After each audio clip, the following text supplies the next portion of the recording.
History often balances on a razor's edge. It's a landscape of endless possibilities, where the fate of nations can hinge on a single pivotal moment. A war isn't a straight line from beginning to end.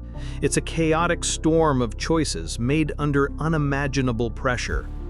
It's a series of pivot points, where one decision, one order, or even a moment of hesitation can spell the difference between total victory and utter annihilation. What happens when a commander's controversial pause saves an entire army from certain destruction? How does a general's defiant gamble against all advice seal the fate of a nation? And what happens when a dictator's obsession with a single city becomes the graveyard of his ambitions? Let's explore the split-second decisions and monumental gambles of World War II and the American Civil War.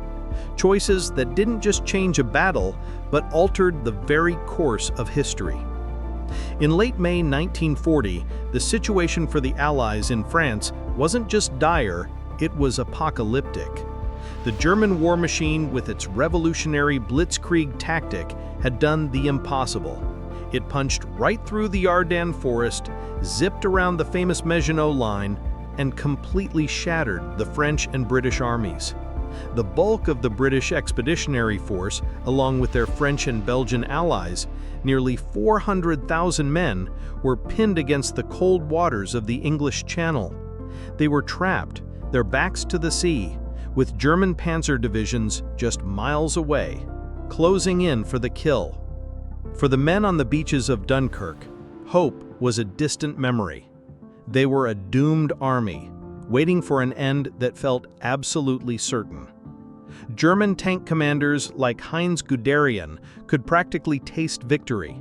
All that was left was the final push, the one that would wipe out Britain's only professional army and likely force the UK to surrender. And then, something unbelievable happened. On May 24th, with German tanks a mere 10 miles away, a direct order came from Adolf Hitler himself. Halt. The panzers were to stop their advance. For the German generals on the front line, the order was maddening, almost insane. Guderian was left speechless. Field Marshal von Rundstedt would later call it one of the great turning points of the war. For 3 critical days, the very tanks that had brought Germany to the edge of total victory just sat there. Why? It's a question historians have argued over for decades. Was it just a massive blunder on Hitler's part? Was he worried about his precious tanks getting bogged down in the marshy terrain, remembering the mud of World War I? Or was it about ego? The head of the Luftwaffe, Goering, had arrogantly promised Hitler his air force could finish the job alone. Wanting to save his tanks for the push to Paris, Hitler agreed. Some even float the strange theory that Hitler let the British escape, hoping a less humiliating defeat would make them more open to a peace deal. Whatever the reason, a mix of caution, vanity, and a massive miscalculation, the halt order was given. And in that pause, that single moment of hesitation, the Allies found their lifeline. What followed was the frantic, desperate, and ultimately miraculous evacuation known as Operation Dynamo. While the Luftwaffe bombed the beaches, they couldn't stop the incredible flotilla that came from Britain. Royal Navy destroyers, civilian yachts, fishing boats, and tiny pleasure craft, the legendary little ships of Dunkirk, braved bombs and bullets to rescue the stranded army. The initial goal was to maybe save 45,000 men. By the time it was over, more than 338,000 Allied soldiers had been lifted from the beaches. The importance of Hitler's halt order is impossible to overstate. The evacuation wasn't a victory, but it was a deliverance. It saved the core of the British Army, the experienced soldiers and officers who would go on to train new recruits and fight in North Africa, Italy, and eventually on D-Day. If that army had been lost, Britain's ability to stay in the war would have been crippled. The miracle of Dunkirk, a miracle born directly from an enemy's single, monumentally flawed decision, ensured that the war would go on. By July of 1863, the American Civil War had reached a bloody tipping point. For 2 years, the Confederate Army of Northern Virginia, led by the brilliant and aggressive General Lee, had seemed nearly unstoppable. Now Lee had risked it all on a massive invasion of the North. His goal was simple: win a decisive battle on Union soil so devastating it would crush the Northern public's will to fight and force President Lincoln to negotiate a peace. His march led him to a small crossroads town in Pennsylvania, Gettysburg. For 2 brutal days, the armies hammered each other in some of the war's most savage fighting. Lee had attacked the Union flanks, but the Army of the Potomac, under the steady hand of General Meade, refused to break. By the morning of the 3rd day, July 3rd, the Union forces were dug in along a powerful defensive line on Cemetery Ridge. They were battered, but they were holding strong. This was the problem facing Lee. How could he possibly break that line? His most trusted general, James Longstreet, argued passionately against another attack. He begged Lee to disengage, swing around the Union army, and find better ground, forcing the Union to attack him. It was sound military logic, but Lee was riding a wave of confidence. He believed his men were invincible, and he saw what he thought was a weak point right in the center of the Union line.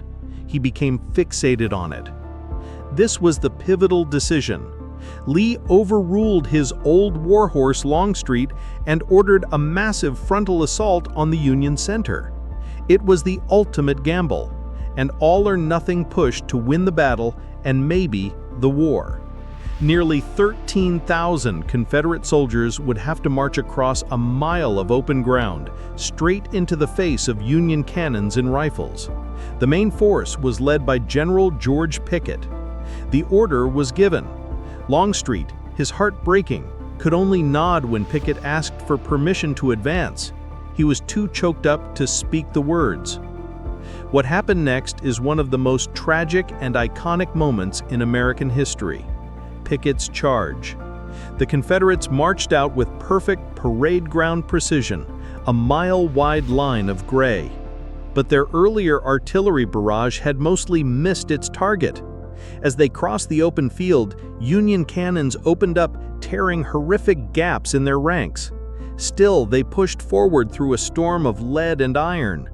A small group of men led by General Lewis Armistead actually broke through the Union line at a stone wall, a spot now known as the high water mark of the Confederacy. But their success lasted only minutes. Union defenders swarmed them in a chaotic flurry of bayonets and clubbed muskets. The Confederate attack stalled, broke, and then dissolved into a bloody retreat. Over half the men who made the charge were killed, wounded, or captured. As the survivors stumbled back, General Lee rode out to meet them, saying, "It is all my fault." The loss at Gettysburg was a gut punch to the Confederacy. Lee's army was shattered, and their losses in veteran soldiers and leaders were irreplaceable. When combined with the news that the Confederate holdout of Vicksburg had surrendered to Ulysses S. Grant the very next day, July 4th, it was a turning point. Lee's army would never again be strong enough to launch a major invasion of the North. The tide of the war had turned, for good. One man's decision, a refusal to take wise counsel, led to a charge of incredible bravery and horrific futility, sealing a nation's fate. By the summer of 1942, Hitler was sure he was about to win the war on the Eastern Front. His grand offensive, Operation Blue, was aimed at the oil fields of the Caucasus, the fuel for the Soviet war machine. But on the northern edge of this advance was another objective: a sprawling industrial city on the Volga River. While the city was a key transportation hub and arms production center, its main value to Hitler was personal.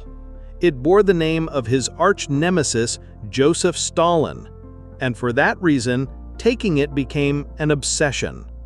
The German Sixth Army, one of the Wehrmacht's best, was sent to capture Stalingrad. What was supposed to be a quick victory spiraled into one of the most brutal battles in history. The Luftwaffe bombed the city into rubble, but in doing so, they created a defender's dream. The fighting became a savage, close-quarters nightmare the Germans called Lattenrig, Rat War. Soldiers fought for single buildings, for sewer tunnels, and for piles of debris. As the brutal Russian winter set in, the Soviets launched a brilliant counterattack, Operation Uranus. They didn't hit the Germans in the city, they hit the weaker Romanian and Italian armies protecting the 6th Army's flanks. The flanks collapsed almost immediately. In just a few days, Soviet forces met up and snapped the trap shut. The entire German 6th Army, nearly 300,000 men, was now surrounded.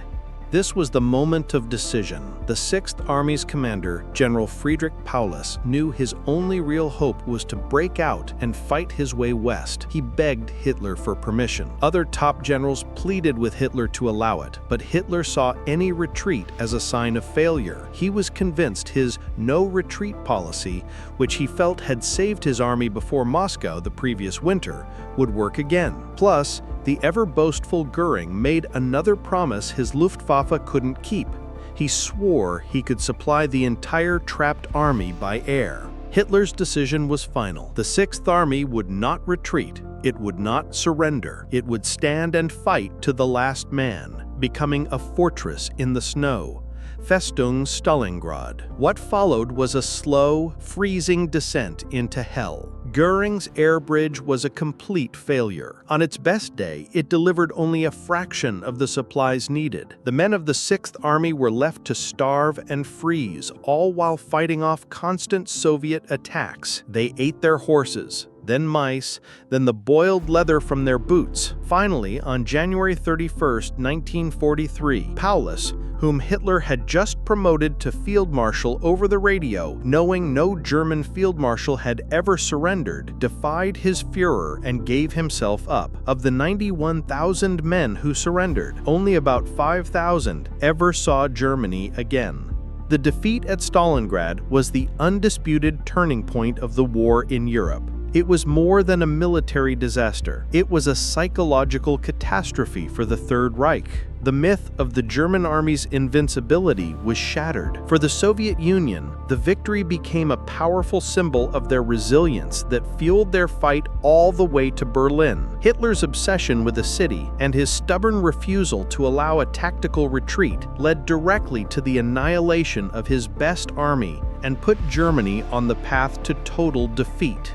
From a pause that saved an army at Dunkirk, to a charge that doomed a cause at Gettysburg, to an obsession that broke an empire at Stalingrad.